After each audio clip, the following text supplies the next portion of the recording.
Hello students, welcome to all in your class. Dear students, as you know, we are studying the second chapter of the economics sector of the Indian economy, and in this chapter we have covered some topics, and after reading those topics we have find out that the many peoples in India are facing a problem of the unemployment. Means Bharat में बहुत सारे लोग बेरोजगारी की समस्याओं से जूझ रहे हैं.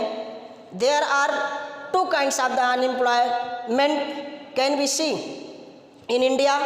The first is unemployment and the second is under employment. We have already discuss what is unemployment and what is under employment.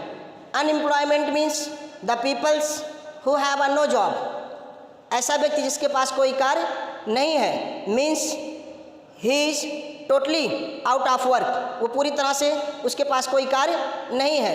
And the second is the people have a job but they have not a job according to their potential, and they have also not a job for the full time.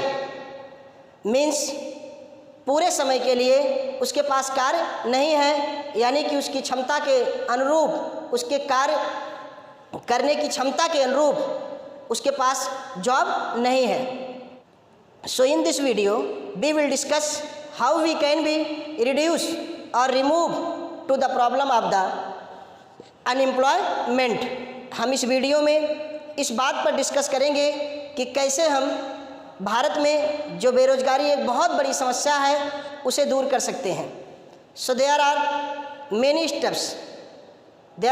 Steps which we can take to reduce or remove the problem of the unemployment. Among those the first is by providing the loan at cheap rate.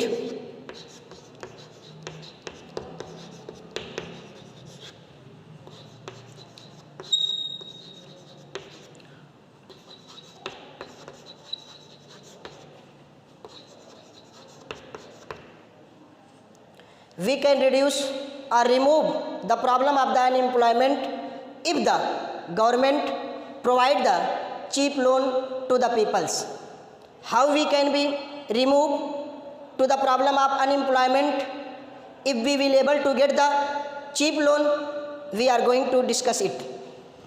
Dear students, the different peoples are engaged into the different sectors, but I am going to take the example of the primary sector. Suppose that a small farmer is working in his field. एक छोटा किसान अपने खेतों में काम कर रहा है, and there are two members of the family are engaged in agriculture. दो लोग engage हैं उसमें, but they have not a resources of the irrigation. लेकिन उनके पास इरिगेशन की सुविधाओं का अभाव है, यानी इरिगेशन की सुविधाएं उनके पास नहीं है. So they are totally depend on rain for the production of the crops. वो पूरी तरह से किस पे डिपेंड है? रेन पे डिपेंड है, बारिश पे डिपेंड है. So they can be produce only one crop in a season, in a year. एक साल में वो केवल एक ही क्रॉप पैदा कर पा रहे हैं, and that crops may be also failed if there will be no rain. अगर बारिश नहीं हुई तो वो क्रॉप भी क्या हो सकती है? फेल हो सकती है. In these conditions the people who are engaged in agriculture they will lost everything. वो सब कुछ क्या कर देंगे? खो देंगे. It means they are unable to get the anything. उन्हें कुछ भी मिल नहीं रहा है. But if the government will provide them the cheap loan, then they can be construct a well or they can set up the tubes for the irrigation. अगर government उनको सस्ते दाम पे लोन प्रोवाइड कर दे तो उस लोन की help से वो क्या कर सकते हैं? एक कुआं खोद सकते हैं, ट्यूबवेल सेटअप कर सकते हैं और वो अपने खेतों की सिंचाई कर सकते हैं. If they will do so, अगर वो ऐसा करते हैं, then the production will be increase, production क्या हो जाएगा, इंक्रीज हो जाएगा। Suppose that if any month there is no rain, मान लीजिए कि किसी महीने में बारिश नहीं होती है, तो ट्यूबवेल्स की मदद से वो अपने खेतों की क्या कर सकते हैं, सिंचाई कर सकते हैं। And they can be able to produce the more as they produce earlier, और वो क्या कर सकते हैं, ज़्यादा प्रोड्यूस कर सकते हैं जितना कि वो पहले प्रोड्यूस करते थे, यानी उसकी अपेक्षा वो ज़्यादा प्रोड्यूस कर सकते हैं। And they can also be produce the another crop in a year, वो उसी ईयर में दूसरी भी क्रॉप पैदा कर सकते हैं। Means if they will the facility of the irrigation, then they will produce the 2 crops, at least 2 crop in a year, तो वो एक साल में कम से कम कितनी क्रॉप्स पैदा कर लेंगे, 2 क्रॉप्स पैदा कर लेंगे। बाय दिस वे, इस तरीके से their income will be increase, and if there is more work in the fields, so they can be engage to 1 or more member of his family in the fields. ऐसा करते हुए अगर उनको खेतों में ज़्यादा लोगों को काम करने की ज़रूरत हुई, तो वो क्या करेंगे, अपने फैमिली मेम्बर से 1-2 लोगों को और उसमें लगा सकते हैं, या कोई लेबर क्या कर सकते हैं, हायर कर सकते हैं। So in this way the employment will be increase, तो इस तरीके से एम्प्लॉयमेंट क्या हो जाएगा, बढ़ जाएगा। अब आगे हम उस पर डिस्कस करते हैं। अभी देखते हैं चेन है, चेन किस तरीके से एम्प्लॉयमेंट को बढ़ाता है। If they will produce more, then definitely they will have surplus to sell in the market. अगर वो ऐसा करते हैं तो निसंदेह उनको कुछ बचत होगी, अर्थात कुछ अनाज उनका बच जाएगा, और उसे कहाँ पे सेल करेंगे, मार्केट में सेल करेंगे। अब मार्केट में जाने के लिए क्या चाहिए उनको, मार्केट में जाने के लिए उनको रोड चाहिए, ट्रांसपोर्टेशन चाहिए पहुंचाने के लिए। तो जब रोड बनवाए जाएंगे, तो रोड को बनाने के लिए किसकी ज़रूरत पड़ेगी, व्यक्तियों की ज़रूरत पड़ेगी, तो एम्प्लॉयमेंट क्या होगा, इंक्रीज होगा। जो ट्रांसपोर्ट फैसिलिटी व्यक्ति प्रोवाइड कराएगा वो भी कुछ चार्जेस लेगा, तो इस तरीके से रोजगार क्या होगा, बढ़ेगा। So we can write by developing the infrastructure.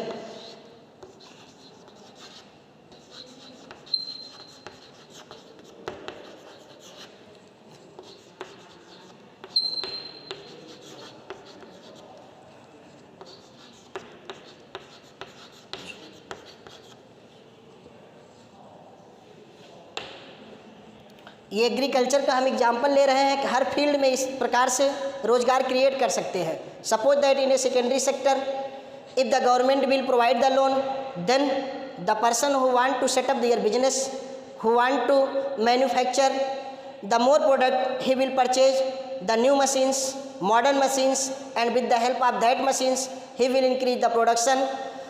More people will be engage for the more production, and to sell their products they will need to the transportation and the roads। ऐसे ही सब में क्या होगा, यानी first primary और secondary sector में जब employment बढ़ेंगे, जब प्रोडक्शन बढ़ेगा, तो एम्प्लॉयमेंट अपने आप क्या होगा, बढ़ जाएगा। आप बातों को समझने का प्रयास करिए कि जब प्राइमरी सेक्टर में और सेकेंडरी सेक्टर में लोगों की इनकम बढ़ेगी, प्रोडक्शन बढ़ेगा, तो वो उस प्रोडक्ट को सेल करने के लिए, अच्छा प्रॉफिट गेन करने के लिए क्या करेंगे, उसे टाउन्स में, कस्बों में, बड़े बड़े शहरों में सेल करना चाहेंगे। और उसे सेल करने के लिए उन्हें किसकी ज़रूरत होगी, ट्रांसपोर्टेशन फैसिलिटी की ज़रूरत होगी, रोड फैसिलिटी की ज़रूरत होगी, स्टोरेज की ज़रूरत होगी, कि ताकि वो अपने माल को क्या कर सकें, स्टोर कर सकें। और जब पीक सीजन आए, यानी जब वह जो उनका अपना प्रोडक्ट है उसकी कीमत हाई हो, तो उसे बेच सकें और उचित मुनाफा कमा सकें। So the second point is by developing the infrastructure. हमने पॉइंट लिखा है, आप पॉइंट लिख देंगे, फिर भी आपको पूरे मार्क्स मिलेंगे। अगर आप एक्सप्लेन करना चाहते हैं, क्योंकि क्वेश्चंस इंडिविजुअली भी पूछा जा सकता है कि how we can be create the more employment by providing the loans at cheap rate. So I have discussed about this. कि how we can be increase the income of the peoples and the employment by the help of the cheap loan. Now the question put up, how we can be create the more employment or we can be increase to the income of the peoples by developing the infrastructure. Infrastructure अगर हम बढ़ा लेते हैं, infrastructure को develop कर लेते हैं तो कैसे हम इनकम को बढ़ा लेंगे. I have earlier told you, मैंने पहले ही आपको बताया कि if the income of the people will be increased then they will need to the more work. Now we are going to discuss to this point. हम इस point को discuss करने जा रहे हैं. If the government construct the dam और dig the canals, अगर government जो है वो क्या करे, डैम जो है कंस्ट्रक्ट करे और कैनाल्स जो है वो डिग करे, किसके लिए, for the irrigation to the fields, खेतों की सिंचाई के लिए. Then in this work means to constructing the dams or digging the canals, the more people will be required. ज़्यादा लोगों की क्या होगी, आवश्यकता होगी. and then they will be able to get the job, वे क्या पाएंगे, जॉब पाएंगे. and when the canals and the dams will be prepared to give the facilities of the irrigation to the field of the farmers, then the farmers will be able to irrigate to their fields, and in this way their production will be high and they will also be need to the more peoples to work into the fields or to complete the other tasks which are related to the agriculture. और उस काम को पूरा करने के लिए, कुछ और काम को पूरा करने के लिए और लोगों की ज़रूरत होगी. तो इंफ्रास्ट्रक्चर अगर डेवलप करेंगे तो इनकम बढ़ेगी. If the government will construct the road construct करेगी, then the more people will be required to construct the road. And if the people will sell to their product into the towns, then they will need to the facility of the transportations. So some peoples will also be get the job into the transport sector. transport sector में भी उनको कुछ ना कुछ क्या मिल जाएगा, काम मिल जाएगा. So we can be create the more employment and we can also increase to the income of the peoples by developing to the infrastructure into the every sector. Her sector में अगर हम इंफ्रास्ट्रक्चर को बढ़ा दें, सुविधाओं को बढ़ा दें, जैसे इलेक्ट्रिसिटी वगैरह प्रोवाइड कराएं. इंफ्रास्ट्रक्चर का मतलब आप लोग समझ रहे होंगे, रोड, बिजली, पानी, ट्रांसपोर्ट, ये सब अगर लोगों को मिलने लगेगा तो क्या होगा, ज़्यादा इनकम बढ़ेगी लोगों की. Third is by providing the subsidy.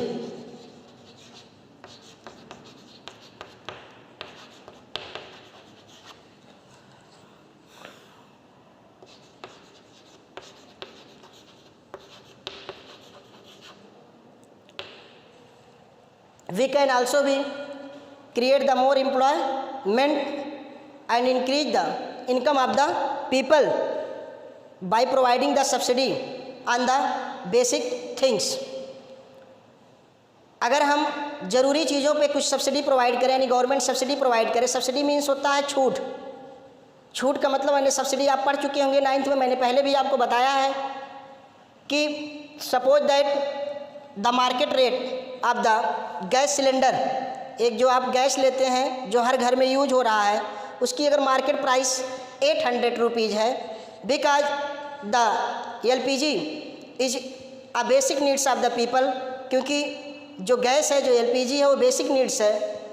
तो if the government will provide the subsidy on such kind of the product, then the more people can be able to get the benefit of these facilities.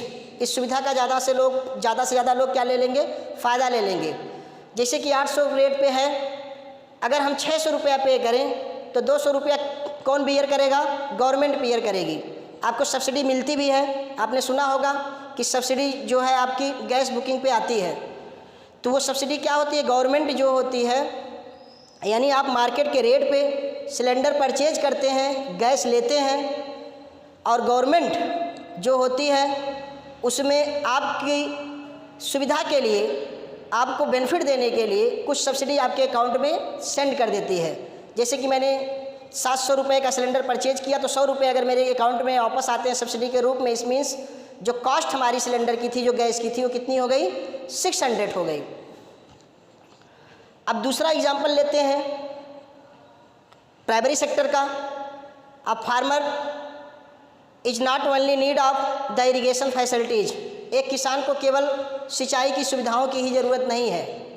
They also need the some other necessities such as seeds, fertilizers, pesticides. If the government provide the subsidy on the fertilizer, seeds, then the peoples can be used to these products to increase the production। तो वो अपने production को बढ़ाने के लिए इन चीज़ों का क्या कर पाएंगे? प्रयोग कर पाएंगे।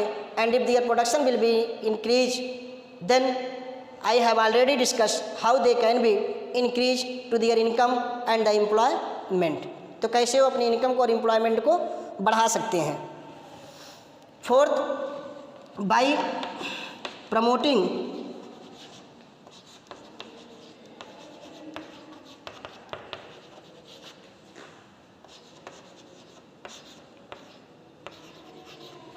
industries,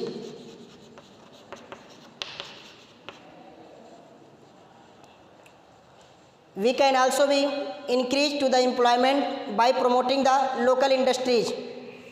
There are the some local industries such as the dal mill, flour mill, sugar crushing machines. If the government will provide the cheap loan, then they will be able to set up such kind of the local industries. अगर इस प्रकार के industries setup करने पे government कुछ subsidy provide करे, कुछ cheap loan provide करे, तो कुछ लोग इन चीज़ों को सेटअप करेंगे and in this way they will create the new employment. तो इस तरीके से वो क्या करेंगे? एक नया एम्प्लॉयमेंट क्रिएट करेंगे।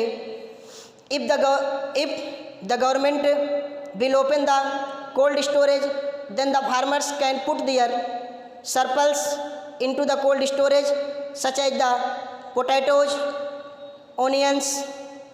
वो इनको क्या कर पाएंगे? कोल्ड स्टोर में रख पाएंगे and they will be able to sell it when there will be the better price of their products.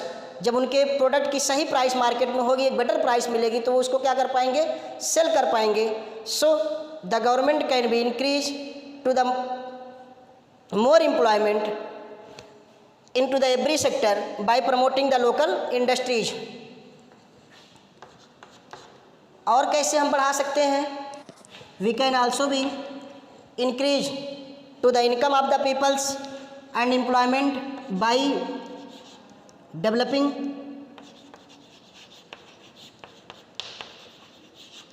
the education and health sector। We can create the more employment if we will try to develop the education and the health sector। India is a country where the 46% of the total populations are come between the age group of 5 to 29, means they have need to education, means उनको किसकी ज़रूरत है? Education की ज़रूरत है। And you can be seeing the many childrens are working into the shops as a child labor। बहुत सारे लोग दुकानों पर into the factories, फैक्ट्रियों में एक चाइल्ड लेबर के रूप में वर्क कर रहे हैं।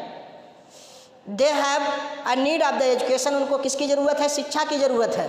If the government will open the schools, then the some buildings of the schools will be constructed and the other things will also be construct such as manufacturing the books, papers ink, and they will also be need to the furnitures for the they will also be need to the furnitures to sit the students. So in this way the more people will get the employment and their income will be increased.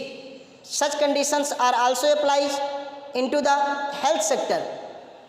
If the government will develop to the health sector, then there will be the more people will be engaged into the health sector. It has a double benefits. First, the more people will get the employment, and the people who will get the facilities of the education and the health, they can produce more and more in future, and they can be create the more employment by applying their knowledge. अपने knowledge को apply करके वो क्या कर पाएंगे, ज़्यादा से ज़्यादा जो है एम्प्लॉयमेंट क्रिएट कर पाएंगे, ज़्यादा से ज़्यादा वो ज़्यादा से ज़्यादा लोगों को एम्प्लॉयमेंट प्रोवाइड कर पाएंगे. So these are the points which we can write in our answer. How we can be how we can be create the more employment. There are the some other sectors such as IT, tourism, where are a lot of opportunities to create the more employment. These are the only some examples. You can also be add to the other points also. आप दूसरे भी points को add कर सकते हैं और जान सकते हैं कि कैसे हम जो है सजेस्ट कर सकते हैं कि कैसे हम ज़्यादा एम्प्लॉयमेंट क्रिएट कर सकते हैं. So dear students, these are the some points which are very necessary to introduce, but as we know, to introducing these ideas will take the some times. So how we can be give the benefits to the peoples, how we can be solve to the problem of the unemployment more effectively, more rapidly, we are going to discuss about this.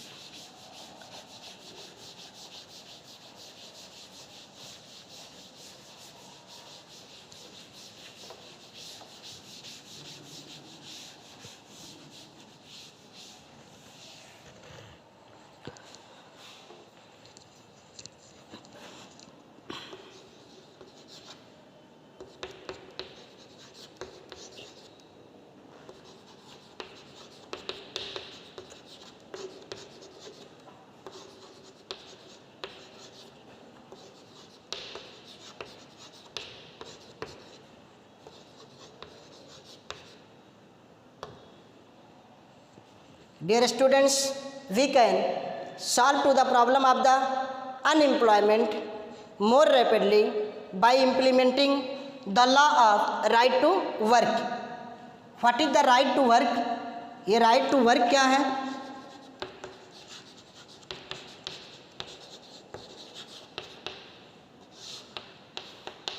This is a law which is made by the government to give the benefits to the peoples who are totally unemployed. जो पूरी तरह से unemployed है, means for the benefits of the peoples who have no jobs. Actually it is the responsibility of the government that they have to provide the employment to the peoples so that they can earn at least to their living. Means ये government की जिम्मेदारी है कि वो कम से कम इतना लोगों को प्रोवाइड करे, यानी इतना काम लोगों को दे कि वो अपनी जीविका कमा सकें. If the government is fail to do so, अगर गवर्नमेंट ऐसा करने में क्या हो जाती है, फेल हो जाती है, then he will have to pay the unemployment allowances. तो उसे क्या देना होगा, अनएम्प्लॉयमेंट अलाउंसेस देना होगा, यानी बेरोजगारी भत्ता देना होगा. So right to work means that every people have a right to get the work to earn their livings. हर व्यक्ति को अपनी जीविका कमाने के लिए क्या काम पाने का क्या है, अधिकार है. It is the scheme, एक स्कीम है which is introduced firstly into the 625 districts of the India, and in this scheme the people have a guarantee to get the work at least 100 days. कम से कम 100 दिनों तक लोगों को जो है रोजगार पाने का राइट है। इसके तहत पहले इसका नाम नरेगा हुआ करता था, अब इस स्कीम का जो नाम रख दिया गया है वो क्या है, मनरेगा रखा गया है, जिसको हम कहते हैं महात्मा गांधी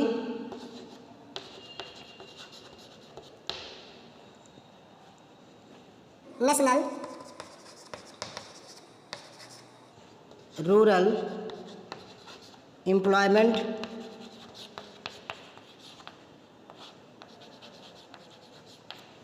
गारंटी एक्ट।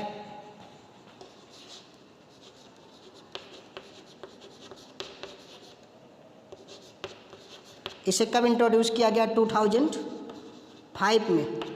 इसी को अगर हम शार्ट फॉर्म में बात करें तो हो जाएगा MGNREGA,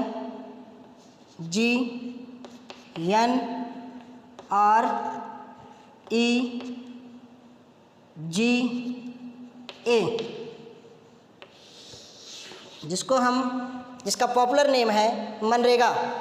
M for Mahatma, G for Gandhi, N for national, R for rural, E for employment, G for guarantee, A for act. और मैंने आपको बता दिया कि इसमें क्या क्या होता है। यानी through this scheme the government ensure the peoples to get at least 100 days work. If the government fail to do so, then the government will provide the unemployment allowances.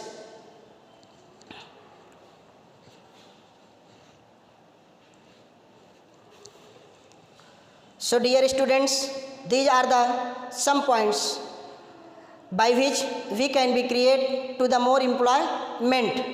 Now we will discuss the another question, and it is that how we can be protect to the workers of the unorganized sector.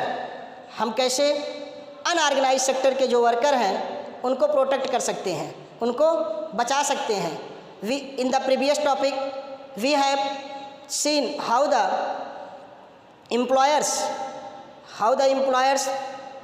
exploit to the workers, employees, कैसे employer जो है employees को, worker को exploit करते हैं। We can be protect to the workers of the unorganized sectors by implementing to the strict rule and the regulations regarding to the regular job minimum wages act. जैसे कि हम कुछ ऐसे कानून बनाएं जिनका स्ट्रिक्टली फॉलो किया जाए कि रेगुलर जॉब हो, यानी जॉब की सिक्योरिटी हो, यानी कोई भी जो एम्प्लॉयर है वो किसी भी क्षण किसी भी एम्प्लॉय को ना निकाल पाए, उसको मिनिमम वेजेज मिले और उसे कुछ अलाउंसेस मिले, यानी जैसे कि वर्किंग आवर्स क्या हो, फिक्स्ड हो, जो काम करने के घंटे हों फिक्स्ड हो, ओवर टाइम का प्रोविज़न आए कि अगर ओवर टाइम करते हैं तो उसके लिए उनको कुछ पैसे मिले, जो हॉलीडेज़ का है उसके लिए उनको सैलरी मिले, उसके लिए उन्हें जो है वो पेड लीव मिले।